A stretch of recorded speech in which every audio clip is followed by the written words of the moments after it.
The Red Cross Society is the world's largest humanitarian organization. The story of the creation of the organization owed much of its success to the single experience of a Swiss merchant, Henry Dunant, in his account of the Battle of Solferino in 1859.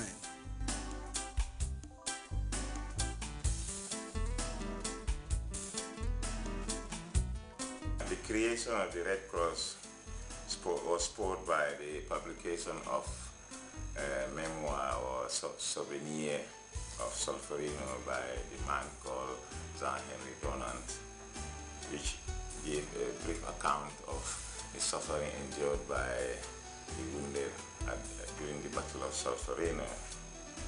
And he then urged for the formation of a voluntary society to come to the aid of these victims. He also asked for such services to be extended to the military and the sick, which has to be neutral.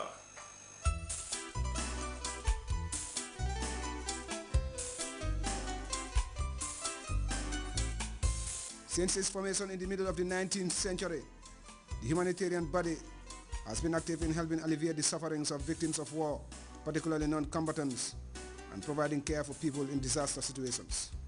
The Red Cross and Red Crescent is present in every country the world over, with membership open to all irrespective of religion, creed, and tribe.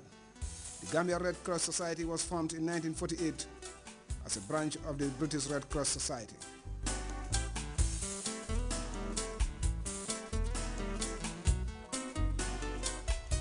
The Gambia ratified the Geneva Convention, acceded to the Geneva Convention in 1965, just after independence, and the Gambia Red Cross became an independent national society on the 1st of October in 1966.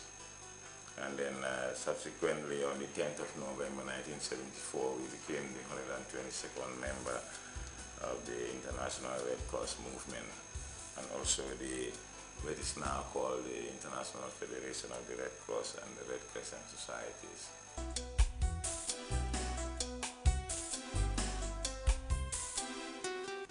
The Red Cross has since its creation been seen as an impartial organization with a symbol, a red cross or crescent, on a white background, providing protection for its many volunteers in difficult or hazardous environments. The Gambia Red Cross Society, like any humanitarian organization the world over, has been active in providing adequate help in disaster areas. Membership in the organization is free, with the organization boasting of a sizable number of volunteers from across the length and breadth of the country.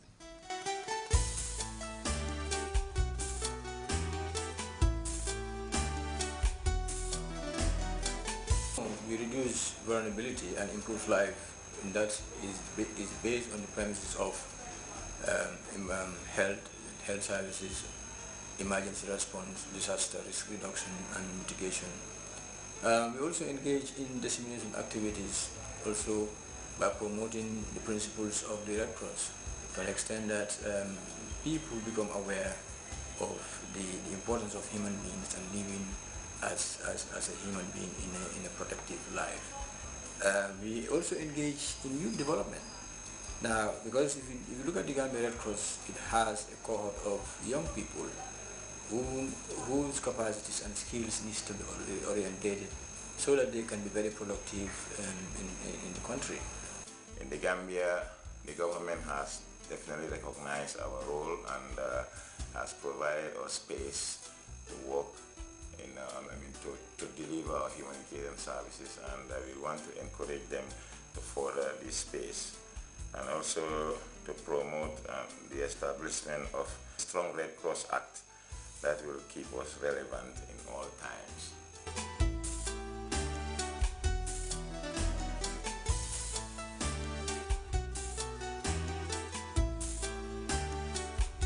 The organization also has a fitting mission and a vision statement. The vision of the Gambia Red Cross is to reduce vulnerability and improve life of people. In that we can attain with the overall mission of preventing and alleviating suffering through impartiality, without discrimination, particularly of race, nationality, class, religion, and political opinion, whilst protecting the lives and health and ensuring respect for humanity. Overall, it tells us that the Red Cross wants people to respect humanity, and we are not discriminatory in any part. We are not affiliated to any political opinion. So the Red Cross is a property of everybody. So to an extent that in the end of the mission, we are saying that the Gambia Red Cross aims to becoming financially self-reliant, managed by highly skilled and professionally sound human resources. The GRCS has been active in the provision of assistance to vulnerable groups, working closely with other stakeholders such as government ministries and non-governmental organizations.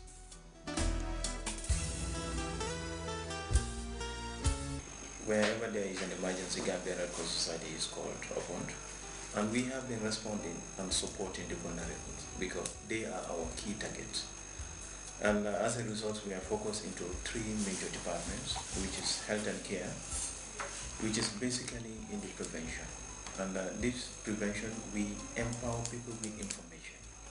And this we get the training from the relevant institutions like the Ministry of Health in partnership. But when I say Ministry of Health, it's not just only at the ministry level, but even at the regional health team. We support them to, we work in partnership, we build the capacities of the volunteers, and we go out to the communities and sensitize by giving them with the information. And key among them is the HIV and AIDS, which we are doing in partnership with Action Aid and also NAS and other institutions. We are also engaging into malaria prevention. We are engaged into child and health care, and we are also engaging into cholera prevention. We are engaged into malaria, meningitis, and you can name them. All these emergencies, when they happen, the Gambia Red Cross Society is in the forefront.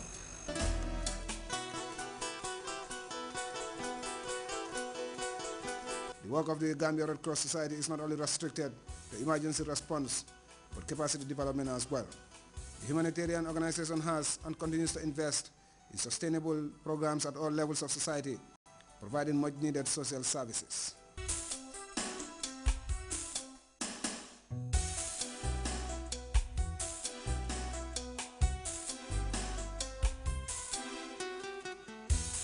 We also train institutions to generate some kind of resources to support the operations of the National Society. When we say we are engaged into commercial force aid, we are not earning something that can really boost the budget of the National Society. So as a result, we are doing it, it's minor, but we are generating a little of it to support the operations of the National Society. Among the health and care also we have the water and sanitation, because without water there is no life. And as with that belief, and we know that the vulnerable are our targets, we have provided 5 wells, fully constructed, in 5 communities in the Central River. And we have also engaged by building their capacities to sustain those